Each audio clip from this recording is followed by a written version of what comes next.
ಜಾತಿ ಸಮೀಕ್ಷೆಗೆ ಮುಂದಾಗಿದ್ದು ಎಲ್ಲಾ ಜಾತಿ ಜನರು ಒಂದು ರೀತಿಯ ಗೊಂದಲದಲ್ಲಿ ಸಿಲುಕಿಕೊಂಡಿದ್ದಾರೆ. ಇದರ ಬೆನ್ನಲ್ಲೇ ಮರಾಠ ಸಮಾಜದ ಮುಖಂಡರು ಮರಾಠರಿಗೆ ಜಾತಿ ಸಮೀಕ್ಷೆ ಬಗ್ಗೆ ಮಾಹಿತಿ ನೀಡಿದ್ದಾರೆ. ಜಾತಿ ಸಮೀಕ್ಷೆ ವೇಳೆ ಮರಾಠರು 8ನೇ ಕಾಲಂನಲ್ಲಿ ಹಿಂದೂ ಎಂದು ನಮೂದಿಸಿ 9ನೇ ಕಾಲಂನಲ್ಲಿ ಮರಾಠ ಎಂದು ನಮೂದಿಸಿ ಎಂದು ಆಗ್ರಹ ಮಾಡಿದ್ದಾರೆ.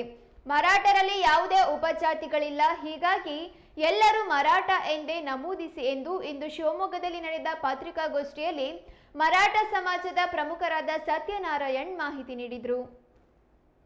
ಇದು ಸರ್ಕಾರದಲ್ಲಿ ಜಾತಿ ಜನಗಣತಿಯನ್ನು ಮಾಡ್ತಾ ಇದ್ದಾರೆ. ಆ ಜನಗಣತಿಯಲ್ಲಿ ಕೆಲವು ವ್ಯತ್ಯಾಸಗಳಿರೋದ್ರಿಂದ ಅವನ್ನೆಲ್ಲ ಸರಿಪಡಿಸೋದಕ್ಕೆ ಈ ಒಂದು ಸಭೆಯನ್ನು ಆಯೋಜನೆ ಮಾಡಿ ಈಗಾಗಲೇ ಒಂದು ಸಭೆ ನಡೆದಿದೆ. ನಮ್ಮ ರಾಜ್ಯ ಮಟ್ಟದಲ್ಲಿ 11ನೇ ತಾರೀಕು PGR ಸಿಂಧ್ಯಾ ಅವರವರ ಅಧ್ಯಕ್ಷತೆಯಲ್ಲಿ ಸಭೆ ಆಯಿತು. ಆ ಸಭೆಯಲ್ಲಿ ಕೆಲವು ನಿರ್ಣಯಗಳನ್ನು ತಗೊಂಡ್ರು.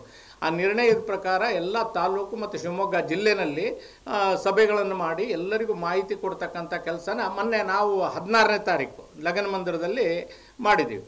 ಲಗನ್ ಮಂದಿರದಲ್ಲಿ ಇಡೀ ಎಲ್ಲ ಜಿಲ್ಲೆಯಿಂದ ಒಂದು 500 ಜನ ಬಂದಿದ್ದರು. ಅವತ್ತೆಲ್ಲರಿಗೂ ಮಾಹಿತಿಯನ್ನು ಕೊಟ್ಟಿದ್ದೀವಿ ಏನೇನು ಮಾಡಬೇಕು ಅಂತ ಹೇಳಿ. ಈ ವಿಷಯ ಮುಖ್ಯವಾದ ಉದ್ದೇಶ ಏನು ಅಂದರೆ, ಈಗ ಮರಾಠ ಜಾತಿ ಜನಗಣತಿ ಏನಾಗ್ತಾ ಇದೆ, ಪ್ರತಿಯೊಂದು ಎಲ್ಲ ಜಾತಿನೂ ಆಗ್ತಾ ಇದೆ. ಅದಕ್ಕೆ ಮರಾಠ ಜಾತಿನಲ್ಲಿ ಸಾಕಷ್ಟು ಉಪಪಂಗಡಗಳಿದ್ದಾವೆ. ಆ ಉಪಪಂಗಡಗಳನ್ನೆಲ್ಲ ಇದ್ರೊಳಗೆ ತರಬೇಕಾ ಬೇಡವಾ, ಈ ಥರದ್ದೆಲ್ಲ ಗೊಂದಲಗಳಿತ್ತು. ಆ ಗೊಂದಲಗಳಿಗೆ ತೆರೆ ಎಳೆದು ಕೆಲವೆಲ್ಲ ಈಗ ಗೋಸಾಂಗಿ ಅನ್ನೋ ಸಮಾಜ ಇದೆ, ಫಾರಂ ನಂಬರ್ 1ನಲ್ಲಿದೆ. ಗೋಂದಳಿ ಅನ್ನೋದಿದೆ, ಫಾರಂ ನಂಬರ್ 1ನಲ್ಲಿದೆ.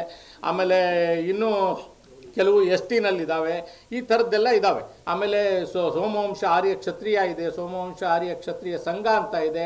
ಇನ್ನೂ ಕೆಲವು ಇದೇ ಥರ ಪಂಗಡಗಳಿದ್ದಾವೆ. ಅದರಲ್ಲಿ ಮರಾಠ ಸಮಾಜದಲ್ಲಿ ಏನಂದರೆ, ಮರಾಠ ಸಮಾಜ ಏಕೀಕೃತವಾಗಿದೆ ಮೊದಲಿಂದನೂ. ಅದರಲ್ಲಿ ನಾವು ಏನು ಕೆಲಸ ಮಾಡ್ತಾಯಿದ್ವಿ ಅಂದರೆ, ಕೆಲವರು ವ್ಯವಸಾಯ ಮಾಡ್ತಾಯಿದ್ರು, ಕೆಲವರು ಬೇರೆ ಬೇರೆ ಕೆಲಸ ಮಾಡ್ತಾಯಿದ್ರು, ಕೆಲವರು ಇದನ್ನು ಬಿಸ್ನೆಸ್ ಮಾಡ್ತಾಯಿದ್ರು, ವ್ಯಾಪಾರ. ಈ ಥರದಲ್ಲೆಲ್ಲ ವಿಭಾಗ ಆಗಿತ್ತಲ್ಲ, ಅವರಿಗೆಲ್ಲ ಕನ್ಫ್ಯೂಷನ್ ಇತ್ತು. ನಾವು ಏನು ಮಾಡಬೇಕು, ಹೆಂಗೆ ಹಾಕಬೇಕು. ಇಲ್ಲಿ ಕೆಲವು ನಮ್ಮ ಮರಾಠ ಸಮಾಜದಲ್ಲಿ ಏನಾಗಿದೆ, ಆ ಕಡೆ ಭಾಗದಲ್ಲಿ ಉತ್ತರ ಕರ್ನಾಟಕದ ಭಾಗದಲ್ಲಿ ಮರಾಠ ಸಮಾಜ ವ್ಯವಸಾಯ ಪದ್ಧತಿ ಏನಿದೆ ಅದಕ್ಕೆ ಕುಣಬಿ ಅಂತ ಕರೀತಾರೆ. ಆದರೆ ಇಲ್ಲಿ ಆ ಕುಣಬಿ ಶಬ್ದ ನಾವು ಇಲ್ಲಿ ಬಳಸಲ್ಲ. ನಾವಿಲ್ಲಿ ವ್ಯವಸಾಯ ಅಂತ ಬರಿಬೇಕು. ವ್ಯವಸಾಯ ಅಂದರೆ ಮತ್ತೆ ಎರಡೂ ಬಿಡುಗಡೆ ಆಗಿಬಿಡ್ತಾವೆ. ಆ ಕಡೆ ಒಂದು ಕುಣಬಿ ಅಂತ ಆಗುತ್ತೆ, ಈ ಕಡೆ ಒಂದು ವ್ಯವಸಾಯ ಅಂತ ಆಗುತ್ತೆ. ಅದರಿಂದ ಸ್ಟ್ರಿಕ್ಟಾಗಿ ಒಂದು ಇನ್ಸ್ಟ್ರಕ್ಷನ್ ಕೊಟ್ಟಿದ್ದಾರೆ ನಮ್ಮ ಇದರಿಂದ. ಏನಂದರೆ, ನಾವು ಈಗ ಏನು ಫಾರಮ್ ಮಾಡಿದ್ದಾರೆ ಅದರಲ್ಲಿ ಕಾಲಮ್ ನಂಬರ್ 8 ಅಂತ ಇದೆ. ಆ 8ರಲ್ಲಿ ರಿಲಿಜಿಯನ್ ಅಂತ ಬರ್ತದೆ. ಈ ರಿಲಿಜಿಯನ್ನಲ್ಲಿ ನಾವು ಹಿಂದೂ ಅಂತ ಬರೆಯುವಂಥದ್ದು. ಹಿಂದೂ 8ನೇ ಕಾಲಮ್ನಲ್ಲಿ. ಇದು ಭಾಳ ಸ್ಪೆಸಿಫಿಕ್ಕಾಗಿ ಭಾಳ ಕರೆಕ್ಟಾಗಿ ನೀವು ಒಂಚೂರು ಇದನ್ನು ಹೈಲೈಟ್ ಮಾಡಬೇಕು. ಯಾಕೆಂದರೆ ಸಮಾಜಕ್ಕೆ ನೇರವಾಗಿ ಹೋಗೋವಂಥದ್ದು. 8ನೇ ಕಾಲಮ್ ನಂಬರ್ನಲ್ಲಿ ಧರ್ಮ ಅಂತ ಇದೆ, ಧರ್ಮ. ರಿಲಿಜಿಯನ್ ಅಂತ ಇಂಗ್ಲೀಷ್ನಲ್ಲಿದೆ, ಅಲ್ಲಿ ಹಿಂದೂ ಅಂತ ಬರೆಯುವಂಥದ್ದು. ಆಮೇಲೆ ಜಾತಿ ಅಂತ ಬರ್ತದೆ. ಜಾತಿ ಅಂತ ಬಂದಾಗ ಅಲ್ಲಿ ಕ್ಯಾಸ್ಟ್ ಇದರಲ್ಲಿ ಬಂದಾಗ ಅಲ್ಲಿ ಮರಾಠ ಅಷ್ಟೇ, ಬೇರೆ ಏನೂ ಇಲ್ಲ.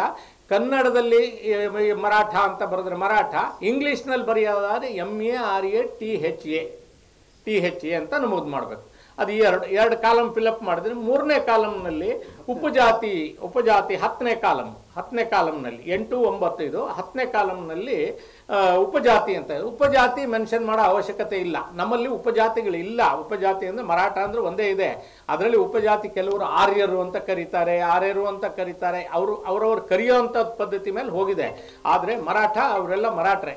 ಹಂಗಿರೋದ್ರಿಂದ ಆ ಮರಾಠ 10ನೇ ಕಾಲಮ್ನಲ್ಲಿ ಏನಿದೆ, 10ನೇ ಕಾಲಮ್ನಲ್ಲಿ ನಮಗೆ ಬ್ಲ್ಯಾಂಕ್ ಬಿಟ್ರಾಯ್ತು.